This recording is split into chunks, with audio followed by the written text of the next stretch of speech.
Okay, let's have a question 9.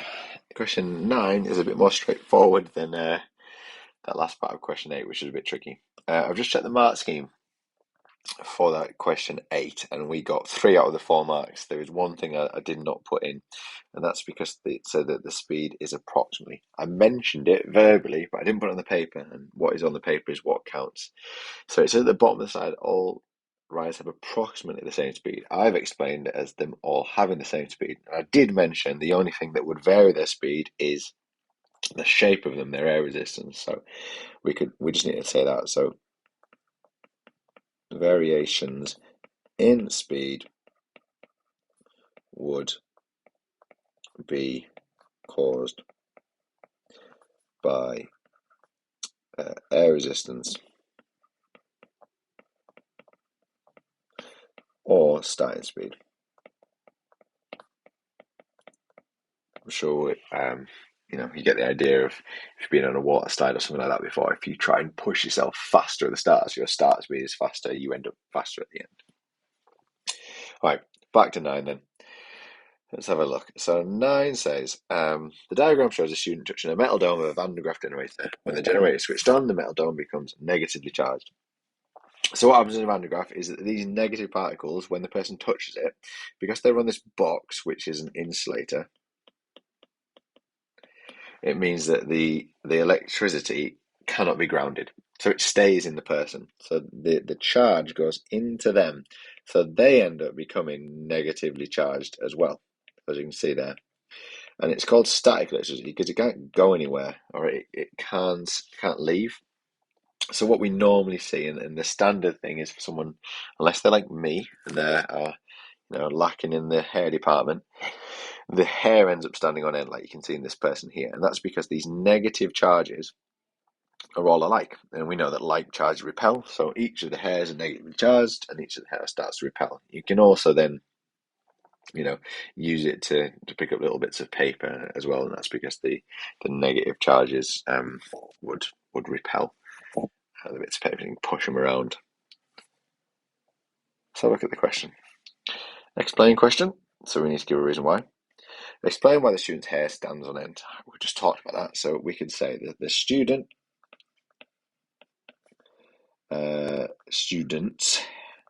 hair strands all gain negative charge. That's just because the electrons are moving. And then we just say like charges repel, so the hair strands are pushed away from each other. And then they stand on end.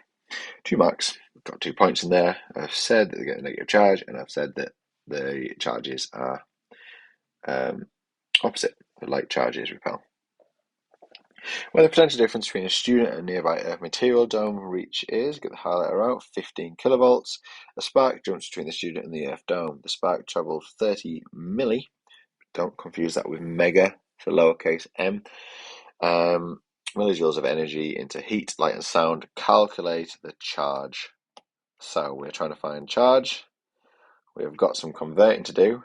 It's a lot of effort for 2 marks, but it's the end of the paper. Let's see what we can do. Right, millijoules. Millijoules are 1,000th of a joule. So if they're millijoules, and we're gonna have to put it in joules. We're told here the conversion anyway, so we can see that 1 millijoule is equal to 0.001 joule. So it's 1,000th. So we're gonna have to multiply that by 1,000 to turn it into joules.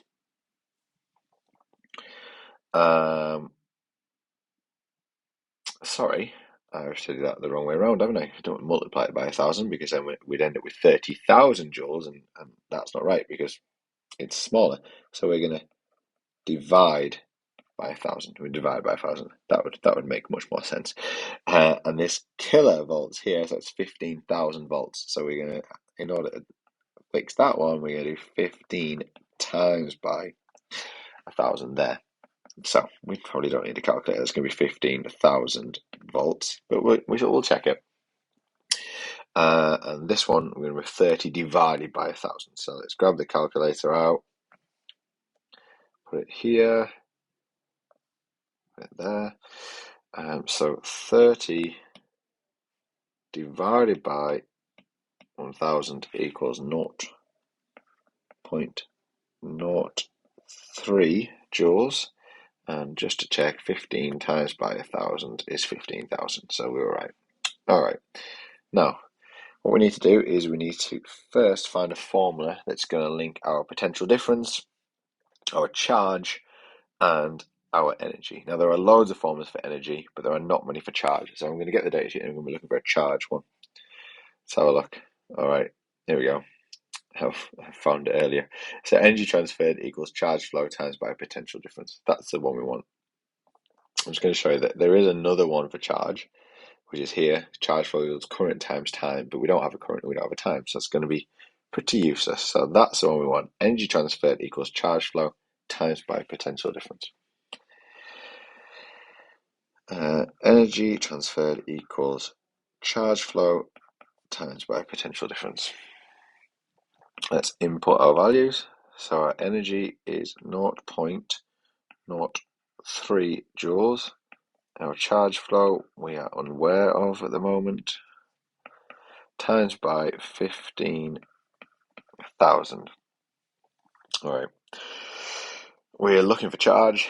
Charge is not the subject. We're going to have to make charge the subject. So we're going to do the inverse. So we are going to have to fine tune this one. So we're going to divide by 15,000. I'll do this in red because I'm running out of space.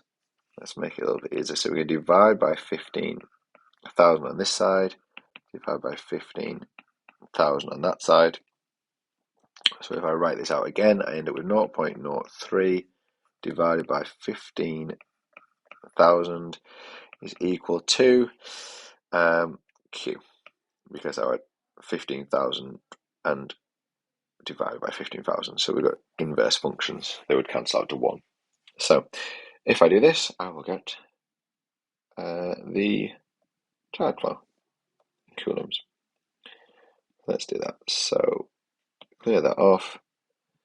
0.03 divided by 15,000 gives me a load of zeros here.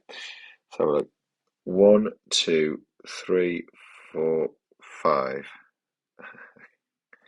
You won't get that on your calculator, so we won't do that. 1, 2, 3, 4, 5. Check it again, check it backwards. 1, 2, 3, 4, 5. Yeah, 5 zeros and then the 2. Let's write that in.